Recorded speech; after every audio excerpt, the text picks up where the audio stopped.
জাতীয় ঐকমত্য কমিশনের পক্ষ থেকে, বিশেষত জাতীয় ঐকমত্য কমিশনের প্রধান উপদেষ্টা অধ্যাপক মোহাম্মদ ইউনূসের পক্ষ থেকে বাংলাদেশ জামায়াতে ইসলামীর নেতৃবৃন্দকে আজকের এই আলোচনায় অংশগ্রহণ করার জন্য, আমাদের আহ্বানে সাড়া দিয়ে উপস্থিত হওয়ার জন্য আমি আন্তরিকভাবে ধন্যবাদ জানাই।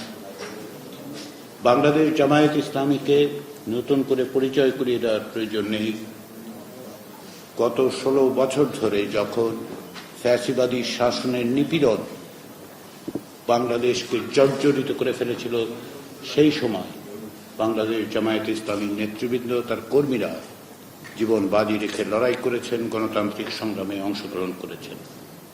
বিচারিক এবং বিচারিক প্রক্রিয়ার বাইরে, বিচার বহির্ভূতভাবে আপনাদের কর্মীরা, আপনাদের নেতৃবৃন্দ নিপীড়নের শিকার হয়েছেন, অত্যাচারের শিকার হয়েছেন।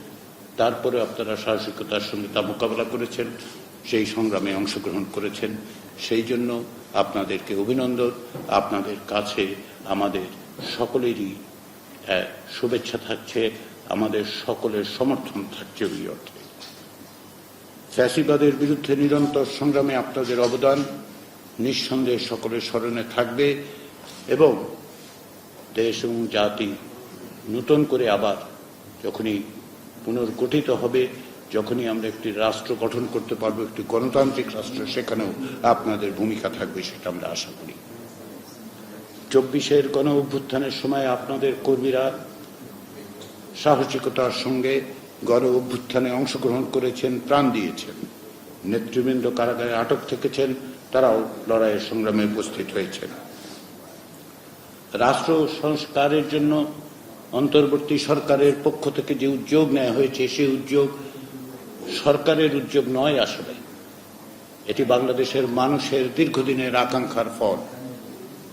তারই অংশ হিসেবে অন্তর্বর্তী সরকারের পক্ষ থেকে উদ্যোগ নেওয়া হয়েছে।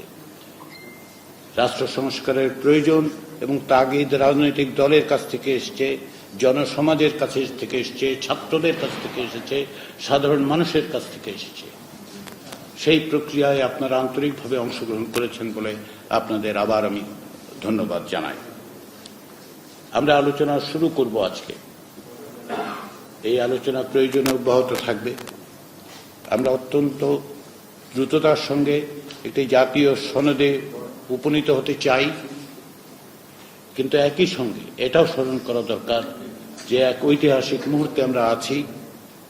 আমাদের এই সুযোগ যারা তৈরি করে দিয়েছেন, যে বীর শহীদরা, তাদের কাছে আমাদের একটি ঋণ আছে, যেন এই সুযোগ কোনো অবস্থাতে হাতছাড়া হয়ে না যায়, যেন এই সুযোগকে কেন্দ্র করে আমরা এমন এক বাংলাদেশ তৈরি করতে পারি যেখানে কোনো অবস্থাতেই কাউকে নিপীড়নের মুখে পড়তে না হয়, বিচার বা বিচার বহির্ভূত ব্যবস্থার মধ্যে যেন তাকে মোকাবেলা করতে না হয়।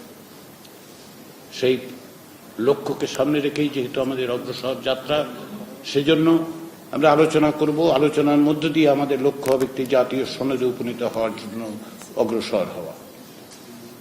ফলে আমাদের দিক থেকে যেমন সময়ের চাপ আছে, তেমনি আমাদের একটি দায়িত্বও আছে, আমাদের প্রত্যেকের ঋণ আছে। আমাদের উপর জাতি, রাজনৈতিক দল হিসেবে আপনাদের উপর, ছাত্র জনতার উপর যে দায়িত্ব অর্পণ করেছে, আমরা আশা করি আমরা সেটা সুষ্ঠুভাবে পালন করতে পারব।